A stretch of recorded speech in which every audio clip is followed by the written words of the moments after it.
we just talked all about, this the pre-expansion event coming out, pre-patch and everything else. Let's talk a little bit about how to make the most out of the War Within pre-patch. Save hours. That's what Bellular claims. Let's see how we can efficiently do the new pre-patch event. Here we go. Welcome back. Pre-patch is not long away. It drops on the 23rd and the event starts on the 30th. Some content will be removed from the game, some things will stay, some things will be easier than, like leveling, while others will be harder. So, the mission for me and my team today is to help you sort out Let's get you want to do efficient. next. Let's do it. Raids, okay. Let's talk about raids. So, the Awakened raid rotation is going to continue until the pre-patch event begins. After that, all 3 raids will become permanently awakened until the War Within launches. Now, of course, you don't need to clear them right now, but it would leave you with some time to focus on preparing alts, enjoying the new transmog stuff, because it's going to be way more efficient and doing things like honing your UI. Now, clearing the Awakened raids on normal difficulty, has to be all of them, that'll reward you with the Voyaging Wilderling mount. Right. It's quite nice, and it's also skywriting enabled. Then clearing all Awakened raids on heroic difficulty gets you the Awakened Hero title. Push that to Mythic, and you will unlock portals to each of the raids, and those portals will be a bit of a lifesaver for farming up the transmogs. He says it like that stuff. You got to do it on Mythic. That's wild. Later, plus pre-patch makes them way more useful because the likes of them and the dungeon portals are being made account-wide with warbands. To do some specific mounts, well, the Ahead of the Curve Farak, which is this like shadow flamed up version of him, it actually does remain available until the pre-patch. So if you missed it out in Season 3, you've got another chance now, and you can obtain it by defeating Farak on non-awakened heroic difficulty, which of course will be considerably easier than the awakened version that you'll have to do beyond the pre-patch. So definitely hit that up now. Then of course the Mythic Farak mount will become significantly harder after pre-patch. Don't know about you, but I don't think I'm doing Awakened Mythic anytime soon. What that basically means, though, is that if you go to a Mirdrasil on a non-Awakened week, that's essentially your best chance to clear it in Mythic, which of course is... What he's saying is, doing it on Awakened is harder, and you're only going to be able to get them out by doing it through the Awakened version once all of them go Awakened. So this is your last chance. I believe right now, Mirdrasil's Dream's Hope is it's the Awakened raid this week, so this will be the last. This week you can't do it, but starting next week, you'll get your last couple shots at doing it on a Mythic regular version. Your way to get that mount, and then when the War Within officially launches, this mount will be following the rules that we basically expect for the Mythic-only mounts. It will go from a 100% drop to a 1% drop. It's a hell of a lot harder. Next then, Legendaries. So, farming for Najuro and Feralath will be a little bit more challenging post-pre-patch. The items you need come from Sarkareth and Aberys and Farak in Emir. And they'll be awakened. If you've not acquired them, definitely now is the time to do that, because again, all the raids will become permanently awakened, and it being awakened, like, it doesn't increase your chance of getting the legendary item. Next then, some mount things. So, there are mounts that have drop rates that will not change with War Within, but they will become much harder to get. So, I'm talking about things like the Razageth transformation from Vault, the Shadowflame Highland Drake that comes from Aberys, and the Red Farak from Emir Drasil. Basically, it'll be harder in the future when we're in that little period of time where our characters aren't quite powerful enough to solo the prior expansion, and where you'll probably struggle to get enough players together for a group. So now's definitely the time. Speaking of raids, we've got the Antique Bronze Bullion. These are pretty big. Now, they will likely disappear when the pre-patch ends, and you definitely do want to make use of them. True. You can earn these by defeating Awakened raid bosses, and of course, the Mythic Dungeon Weekly quest, whenever that appears, gives 2 of them.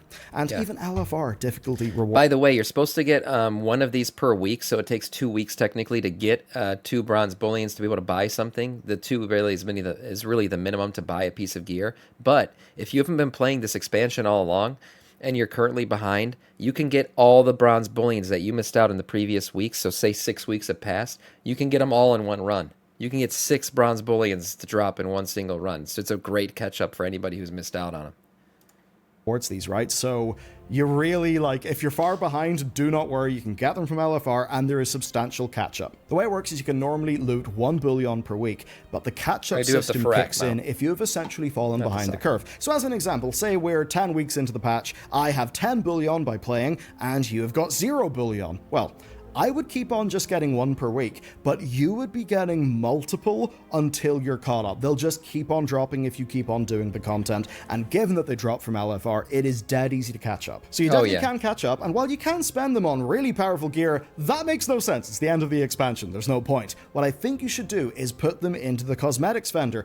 It sells raid weapon transmogs for 1 bullion each. You even get to pick like what color of gear you want. I think the slime cat is available too. With enough alt, you could make massive progress. And like seriously, in terms of the quality of art, there are some really cool weapons to get there. Now you can also get, very unrelated, the Jigglesworth mount, which is a bit weird, but basically it is the Shadowlands Season 4 mount, and it's otherwise unobtainable. This mount shits on the one that we get from Dragonflight, just FYI. But you can buy it for only 3 bullion. I think everyone bullion. agrees with that. Basically, that means focus on the bullion, you'll be able to get loads of weapon transmogs and also a mount. Dungeons then. Season 4's end marks the disappearance of several Mythic Plus rewards, and the season will end with pre-patch on the 23rd. So here's what you can focus on until then. If you hit 1500 rating, you'll get the Draconic... So what does that give us? That only gives us 2 weeks to finish out if you don't have a 2000 rating yet. Oh, shit.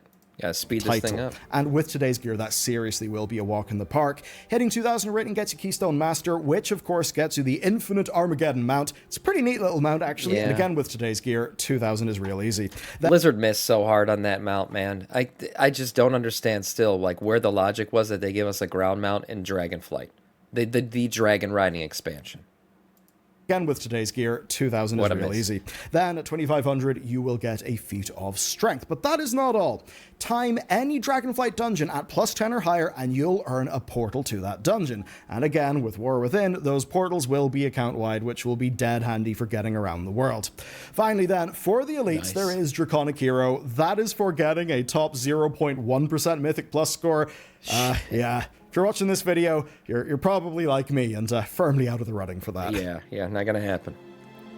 Let's knock out PvP. So 1800 is what you need for the elite armor sets, 2400 is what you need for the elite weapon arsenals, and of course for that you also get a tabard. Then there is the Gladiator's mount. Looks pretty nice, and it's for 53 v3 matches above 2400 rating. And if you're going super extra hard, there are the top 0.1% titles for 3v3 and solo shuffle. The other side that's far more achievable for most of us is the Vicious mount. It is from filling this bar by doing solo shuffle arena and RBGs above a rating of 1000. So that's rather achievable, but this is not a full FOMO situation. The way that the Vicious mounts work is that you can actually buy prior ones using a saddle, so basically, don't worry. Mob Remix then, it ends August 19th, which is just a few days before the War Within early access begins. Now, that's the tail end of the pre-patch. You don't have to fret right now. You have loads of time. There are, of course, a ton of cosmetics to be slurped up, but I think you should be focusing on the ones that are exclusive or otherwise are very, very hard to obtain. What that means is all Feat of Strength achievements and their rewards, the Garrosh heirloom weapons, the Clash sets, which are actually recolors of the Trading Post set, the Theramore Tabard and Toy, and finally... I think it's called Tusks of Manaroth shoulders. You're going to want to try to get those too, because these are your last shots to get them. Also, if you're worried about not being able to do the pre-patch event, because they don't drop until August 19th and the pre-patch event starts on July 30th, I'm talking about the Radiant Echoes, as I said before, you can save all the currency that you get on your other characters until this guy comes over on August 19th, and then use the currency, because it's a warband bound to currency, and then just use it to buy all the shit from the event and give it to your mob character. There are the 32 mount recolors. That is quite a lot. Good news is I've got something to make it easy for you. A tracking spreadsheet. Got all you need, bronze costs, check marks for everything so you can actually track your own progress. And the good news is Blizzard substantially buffed bronze rewards from just doing the daily quests, LFG, and a few raid clears. It is now blazingly fast. Black Market Auction House. If you've got cash to burn, now's the time. Nice. The current inventory of the BMAH rotates out at the end of August. Now, I'm actually not talking about the auction stuff that we've had for years. No, this is a new vendor at the Black Market Auction House that is just packed with gold-themed recolors, and I guess they probably are made of gold because they're bloody expensive. Yeah, anyway, that'll cost you a hell of a lot, but they do rotate out pretty soon. The next thing, a quick note on Dragonflight cosmetics. So this is not essential, but I do think it's something that you should do now because it will be easier when Dragonflight's content is populated. Basically, the Dragonflight tier sets, honestly, they look pretty damn fantastic. Yeah, getting raid groups is going to be easier now than it will be in the future. The other side is actually there are crafty ways of earning these tier set cosmetics. We made this video a while back. It's absolutely crammed full of pointers, so I think you'll find it helpful. And now is absolutely the time. A World Awoken. Okay, that is the expansion-wide meta achievement, and once again earning it, like, it's a big feat, and it's one you should do now because, once again, it will be harder when the Isles are depopulated. Sure.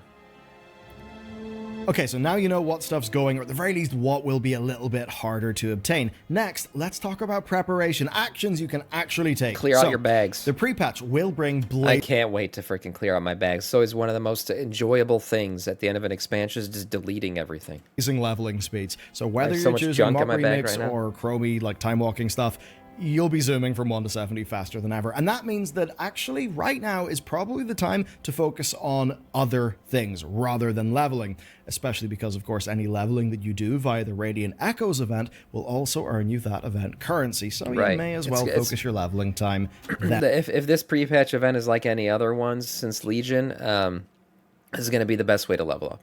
It's going to be hyper efficient. You can be able to gain a ton of levels. And like you said, you're gaining currency while you're doing it. But there is crucial action to take before pre-patch, and that is create an Evoker, no matter what. Currently, Evokers start at level 58, but post pre-patch, Evokers will start at level 10, like any allied race. So by creating an Evoker now, you are saving yourself 48 levels of... Wow, that's a huge thing. I didn't even think about that. Yeah, just create an Evoker. And even if you don't like, you don't have to worry about what he looks like. You can just go to the barbershop and completely change it later on. But just bookmark it at least so you have level 58. Of leveling. It's like a great piece of advice. So that means create one now, do the intro experience, and just park the character at a capital city to earn some rested XP. Yeah. Professions are next, and War Within makes them far more playable. Big picture, it is still the same system as Dragonflight. Progression won't carry over, but now is a real good time to get familiar with them. You see, Dragonflight's usability problems, like you often feeling behind on knowledge, those were kind of rough, and the War Within is trying to fix them. They've also got concentration, which is basically the replacement to the RNG of inspiration, and that makes a bunch of the crafting a good bit more predictable. And also, there are NPC crafting orders, loads of them, right? And they refresh twice a week. That makes your progression far more smooth, and as a form of catch-up, well, if you're really far behind, they will be spawning more of those NPC work orders. So that basically means if the profession problems of Dragonflight really meant that you didn't engage with it, now is a brilliant time to plan your professions and get ready for the expansion. And this kind of thing, a little bit of planning goes a long way. And there is another thing tangentially related, the warband. There it is. That's just going to be great generically, but it does straight up revolutionize multi-character crafting because it centralizes your crafting reagents. So the amount of bag sorting drudgery that is going to be fixed by this is kind of wild. Man, the amount of gold you're going to need. You can open up to 5 tabs of this, by the way, and I believe it gets into the millions of gold to get the other ones. But here's the good thing, another nice little side thing about the Warband Bank. When you first start playing the War Within pre-patch, you're going to get a quest that, like we talked about earlier, that takes you to Gadget Scan. At the end of that quest, you get a portal that you can use, a little portal, and it opens up your Warband Bank. So that portal, you can open it. I think it stays open for, we talked about 4 minutes, and it's like on a 4-hour cooldown. It's open for 10 minutes, and it's on a 4-hour cooldown. So you can access this Warband Bank anywhere in the world. Really, really cool thing. Thing is, though, it comes at a Crafters cost, are gonna right? love this shit. It is just over 3 million gold to unlock all of the bank slots. The good news, though, is that getting the first few is a lot cheaper. Point is, here's how much it costs. Ooh. That's a lot of money, and you should probably work out what your gold earning goals in game are so you can make the most of that when the expansion comes out. And to make that seem just a little bit more alluring, there's actually a quest that will give you a toy, and that toy lets you just access this bank anywhere, which is pretty damn crazy. You basically have got an account-wide stash. Okay, next, I want to talk about some things that you've probably been putting off. Little frustrations, bags, UI, things in WoW that actually do feel like work. The way to do this is to think, what will my future self be glad that I did now? For me, my to-do list is basically cleaning out the bank and the bags for all of my characters, which is a lot. Clearing out quest logs. I'll be looking at add-ons and doing a full cull of the stuff that I'm not using or won't use. As an example, the likes of prior expansion weak aura packs or ones from Dragonflight content that I'm just not going to be needing. Doing your spring clean is super high value. Nothing is worse than logging in a launch day just to be driven mad by your UI or kicking yourself for not emptying your bags. Now, one of the best things with WoW for me is the guild that I play with. So if you're not in a guild, now is a really good time to start looking because lots of guilds will be recruiting. Then a quick note on transmogs. So whenever pre-patch hits, anything in your bags will actually be learned account-wide. Yeah, don't delete them yet. Wait until this thing goes live. Then you can delete them. Because if you delete them prior, this is not a retroactive thing. This will only work with the stuff that is currently in your bags. Of course, because with warbands, you can learn transmogs from other armor types. That'll be great. It'll give you a big day one surge for your mod collection. certainly wondering what will happen with the Illidari Warglaive in my Hunter's Bank. Now, a quirk of this system is gear tokens, right? They cannot be used by the wrong class, but pre-patch will make them warbound, which means you can send them over to your alts. So basically, the thing to do is do not go and sell all of the random vendor trash in your bags. Keep that stuff there because it will be learned account-wide whenever pre-patch happens. Right. If you're, say, leveling characters just because that's what you want to do right now, and you get bits of gear that the character you're leveling cannot use, keep them. Put them in your bank because, again, whenever the pre-patch launches, that stuff will be learned account-wide. Other than that, you can prepare with a little bit of knowledge and a little bit of experience. There's a bunch of lore that leads into this expansion, so if you're not up to date with it, you may as well actually decide, you know what? Here, I'll give you a quick brief overview of the lore that you missed out on. Bunch of dragons, okay? Bunch of dragons cover themselves in glitter.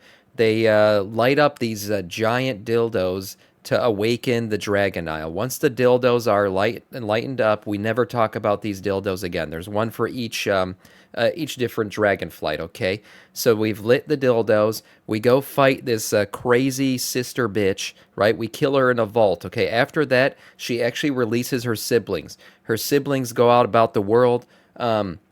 One of them betrays the other siblings. One of them loses their mind and completely goes insane. We have to kill him later. The other one is a big brain thinker who we're going to have to kill in the later expansion. So you go on. Eventually, you end up killing the one sibling that went insane with the help of the sibling that betrayed the other siblings. Everybody makes out, has a crazy orgy inside of a world tree, and we head into the war within. Perhaps the time where I'm going to start paying attention to the story. If you do, I think you'll actually get more out of it, and we will have videos to help you with that coming up pretty soon. Another thing then is experience, because now is actually one of the best times to not play World of Warcraft. You will likely enjoy the War Within more if you've just played other games and had a good time, such that whenever you come back to World of Warcraft, your palate has been cleansed and you can actually taste the difference in the new content, rather than it feeling like one big blur because you're always playing. I mean, I could be real cheeky and say, why not consider picking up our game, The Pale Beyond on Steam? Anyway, that's it for me. Let me know if you got your own tips or tricks. What are you going to be doing before pre-patch? How are you preparing for the expansion? Let me know in the comments. Till then, though, thanks for watching. I'll see you next time. Oh, great video. The title, Get the Most Out of Pre-Patch, kind of threw me off there for a second. So basically, this is about everything you should do leading up to the pre-patch to make sure that when pre-patch goes live, you are hyper efficient and doing all the stuff that you should be doing. Nice video from Bellulard there.